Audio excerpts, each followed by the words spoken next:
Bonjour et bienvenue à l'écoute de cette émission hebdomadaire préparée pour vous par la rédaction francophone de Radio Prague International.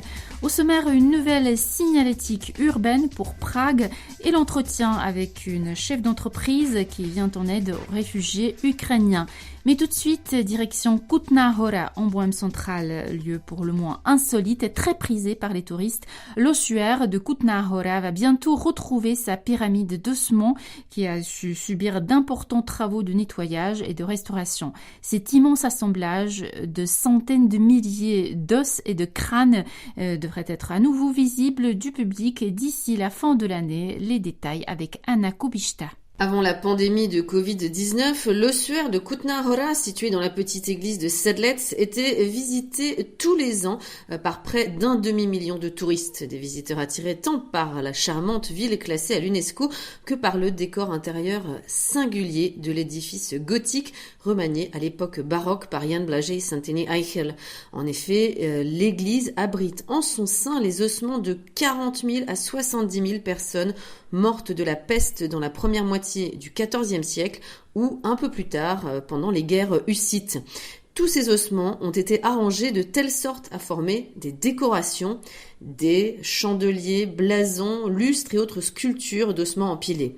Une forme de dévotion qui peut sembler morbide à nos yeux contemporains qui ne voient presque plus les morts, a fortiori les ossements, mais qui n'a rien de surprenant si l'on se replace dans le contexte des XVIIe et XVIIIe siècles, époque à laquelle les intérieurs ont été ainsi aménagés.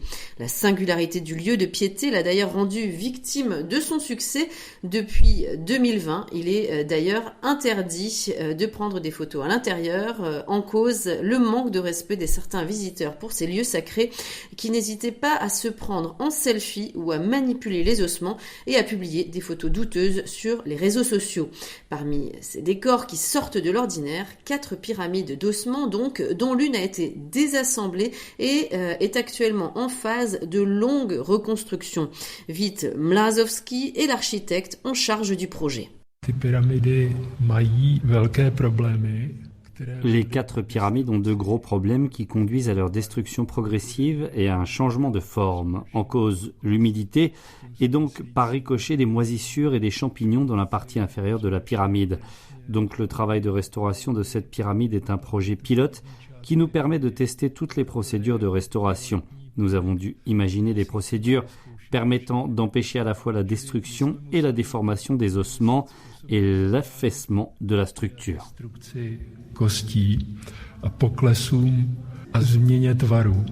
Pour traiter les os et les crânes, les restaurateurs ont utilisé les mêmes procédures que leurs prédécesseurs, comme l'explique l'un d'entre eux, Tomáš Král. Nous savons, grâce à des documents d'époque, que dès le XVIe siècle, les dépouilles exhumées des tombes subissaient un traitement spécifique. Une solution à base de lait de chaux était utilisée pour éliminer la saleté et servait également de désinfectant. Ce n'est qu'après avoir été séchés que les ossements étaient placés à l'intérieur de la chapelle. Si l'idée était de préserver autant de restes historiques que possible, les restaurateurs ont dû se faire une raison. Certains ossements étaient inutilisables en raison des effets de l'humidité et du temps. Sur les 12 mètres cubes d'ossements d'origine formant la pyramide, environ 4 mètres cubes ont disparu. Ainsi, de l'extérieur, la pyramide ressemblera exactement à ce qu'elle était il y a quelques 500 ans. Cependant, le nouveau monticule pyramidal sera creux et les ossements seront assemblés sur une construction en bois, comme l'explique Tomáš Král. Après avoir installé la structure porteuse en bois, nous allons poser des éléments en bois d'origine qui ont été restaurés. Ce n'est qu'après ça que nous allons remonter et assembler les ossements. Nous aimerions terminer la pyramide d'ici à la fin de l'année, mais cela risque de prendre un peu de retard. Nous sommes encore en train de déterminer et d'apprendre comment exactement replacer tous les ossements comme ils l'ont été à l'époque.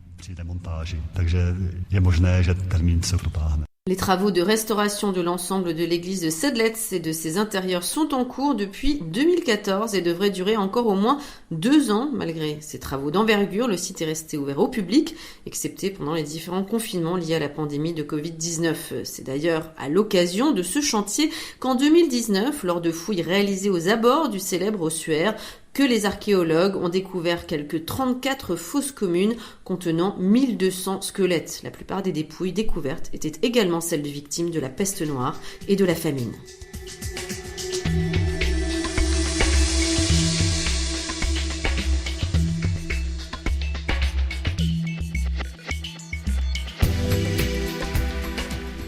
À partir de cet été, les habitants de Prague et les gens de passage verront apparaître de nouveaux éléments de signalisation dans le décor urbain.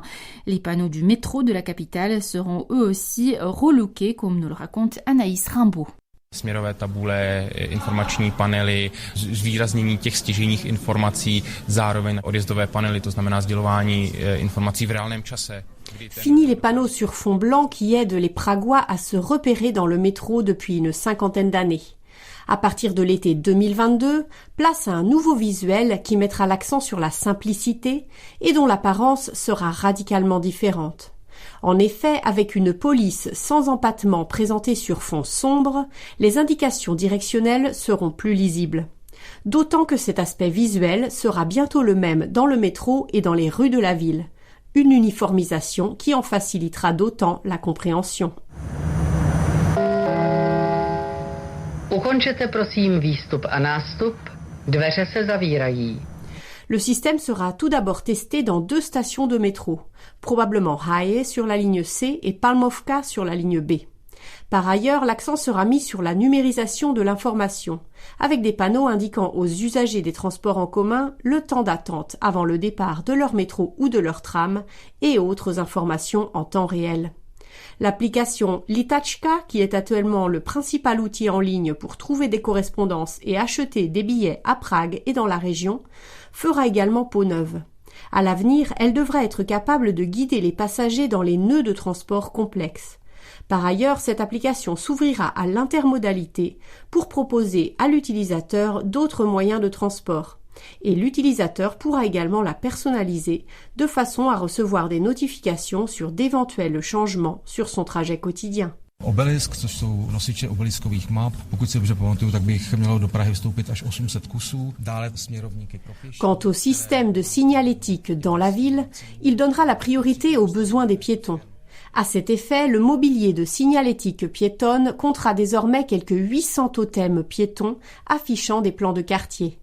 Par ailleurs, de nouvelles flèches directionnelles indiqueront aux piétons la direction de lieux touristiques ou de services, tandis que des totems signaleront les accès aux stations de métro pour personnes à mobilité réduite. Annoncé en septembre 2021, l'appel d'offres de l'Organisation régionale des transports en commun intégrés a reçu les propositions de 8 équipes tchèques et 8 équipes étrangères. C'est finalement le projet de l'équipe Side 2 A69 et supérieur type qui l'a emporté. Une équipe qui a à son compte des projets majeurs tels que l'étude du nouveau terminal de transport de Smíchov, le concept pour la partie nord du quartier de Smíchov et le design gagnant de l'appel d'offres Florence 21. Konečná stanice. Vystupujte prosím vpravo ve směru jízdy. Terminal station. Please exit the train. Selon l'adjoint au maire de Prague, Adam Scheinher, la ville prévoit d'installer les premiers nouveaux panneaux de navigation au cours de l'été, lorsque le nouveau système sera testé dans le cadre de projets pilotes dont le coût s'élèvera à 12 millions de couronnes. Le coût total du projet dépendra ensuite de la rapidité de sa mise en œuvre. Le maire de Prague, Zdeněk Hřib, a déjà annoncé que les panneaux existants ne seraient pas remplacés immédiatement, mais que leur remplacement serait effectué dans le cadre des reconstructions prévues pour d'autres raisons. Soulignant que les éléments du système existant sont gérés par différents administrateurs, Adam Scheinher estime pour sa part que l'unification devrait également rendre l'administration et la maintenance moins coûteuses.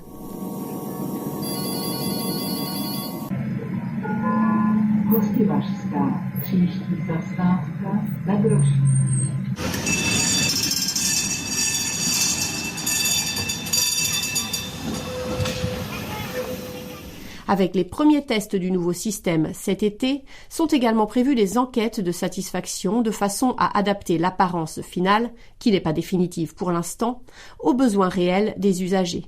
La mise en place de la signalétique urbaine définitive sur tout le réseau et dans toute la ville devrait ensuite commencer en 2023.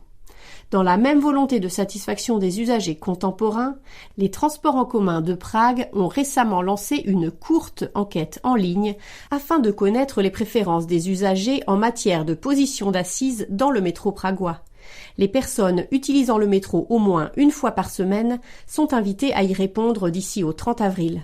Leurs réponses permettront, entre autres, d'adapter les rames du métro de la future ligne D à leurs besoins.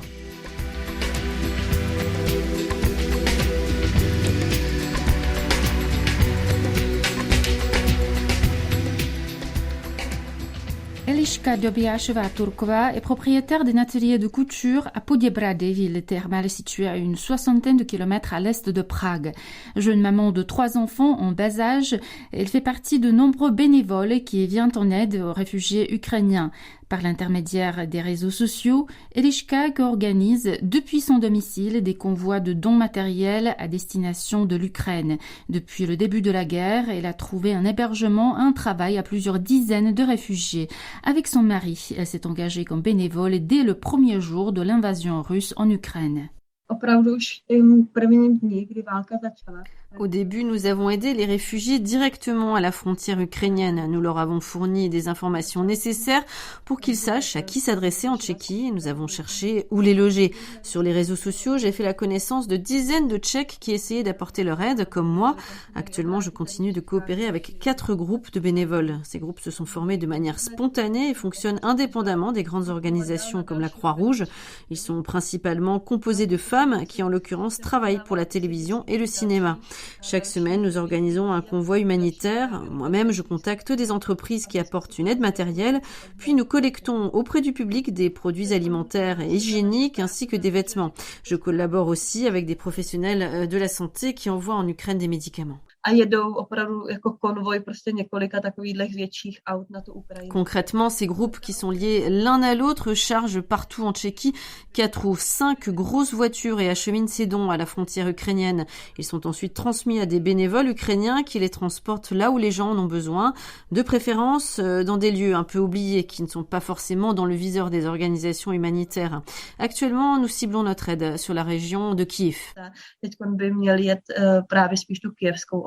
Eliška ainsi que les autres personnes qui organisent les convois et qui ne se connaissaient pas entre elles avant l'éclatement de la guerre sont en contact direct avec leurs collègues ukrainiens via les réseaux sociaux. Ce lien leur permet non seulement de vérifier que l'aide humanitaire est bien arrivée sur place, mais également d'évacuer les Ukrainiens vers la République tchèque et d'autres pays.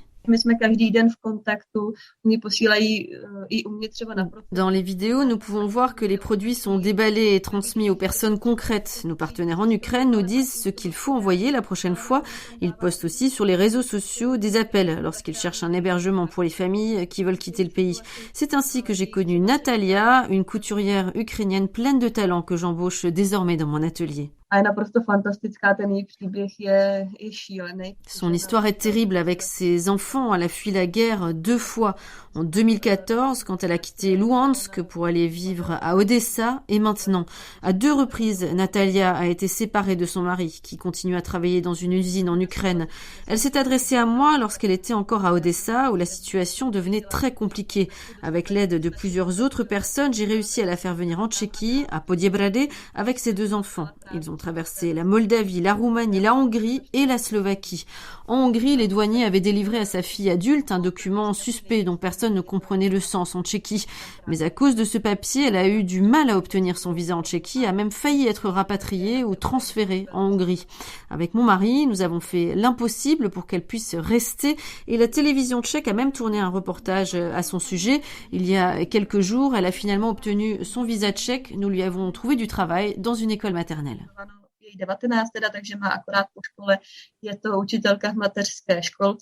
S'enregistrer auprès de la police et d'une agence pour l'emploi, ouvrir un compte bancaire tchèque, acheter un forfait de téléphonie mobile, inscrire les enfants à l'école. Les démarches administratives que doivent entreprendre les nouveaux venus sont nombreuses et parfois compliquées. Eliška Dobiašová-Turková conseille aux Tchèques qui veulent aider les réfugiés et ne savent pas très bien comment, parrainer une famille, l'accompagner dans son quotidien. Choisir une famille et lui montrer où se trouve le supermarché le plus proche, l'aider à communiquer avec l'administration, à inscrire les enfants à l'école, c'est une aide très précieuse. J'ai découvert par exemple qu'une banque tchèque offrait 2500 couronnes aux réfugiés qui ouvrent un compte chez elle. Un opérateur de téléphonie mobile leur propose des appels gratuits en Ukraine. C'est bon à savoir. Employer un Ukrainien est devenu aussi simple que d'embaucher un Tchèque, ce qui n'était pas le cas auparavant. Il faut juste remplir un formulaire de plus.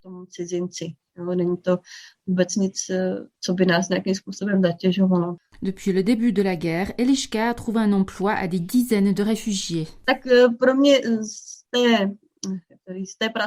Le plus simple pour moi est de trouver du boulot à une couturière. Avec des amis, nous avons également aidé des institutrices, une économiste. Évidemment, les femmes qui parlent anglais trouvent un emploi plus facilement. Je connais une professeure ukrainienne qui enseigne les mathématiques en anglais dans une école internationale. En revanche, je peine à trouver du travail pour une ingénieure chimiste qui ne parle ni anglais ni tchèque. Quand je cherche un emploi pour quelqu'un, j'appelle mes amis ou mes contacts professionnels ou alors je poste un appel sur Facebook. Il ne s'agit pas seulement de trouver un poste, mais aussi un hébergement et une place à l'école pour les enfants. Tout cela à la fois pour que les familles soient encadrées et puissent vivre le plus normalement possible. Peu à peu, la vie reprend son cours pour les réfugiés installés en Tchéquie. Comme la ville de Poděbrady et sa région sont propices à la pratique du vélo, le mari d'Eliška en a déjà rassemblé une centaine dans le cadre d'une collecte destinée aux nouveaux arrivants ukrainiens qui ne disposent pas d'autres moyens de transport. Eliška continue, elle aussi, à gérer son entreprise Breberke spécialisée en fabrication de couches lavables pour bébés et de serviettes hygiéniques réutilisables. Actuellement, elle organise une aide matérielle pour Olena qui attend la naissance de son premier enfant en juin et ne peut pas être évacuée d'Ukraine. Mais c'est la famille de la couturière Natalia embauchée dans son entreprise qui tient particulièrement à cœur à Eliška. Natalia et ses enfants voudraient rester en Tchéquie. Ils sont contents ici. Sa fille est très heureuse à l'école maternelle où elle travaille et son fils, qui va encore à l'école, est déjà beaucoup moins traumatisé qu'à son arrivée. Au début, il ne parlait pas du tout, ce qui m'a fait peur. Mais dès qu'il a commencé à faire du vélo et du sport, car nous l'avons inscrit dans un cours d'arts martiaux animé par mon ami, il s'est épanoui. Pour moi, cette famille est comme une lumière au bout du tunnel. J'ai pu la sauver grâce aux réseaux sociaux. Quoi que l'on pense de Facebook, d'Instagram ou de WhatsApp, je suis persuadée que les réseaux sociaux jouent un rôle très important dans cette guerre. Par le fait d'interconnecter les gens, ils sont extrêmement efficaces et permettent de sauver des millions de vies en Ukraine depuis n'importe quel endroit du monde.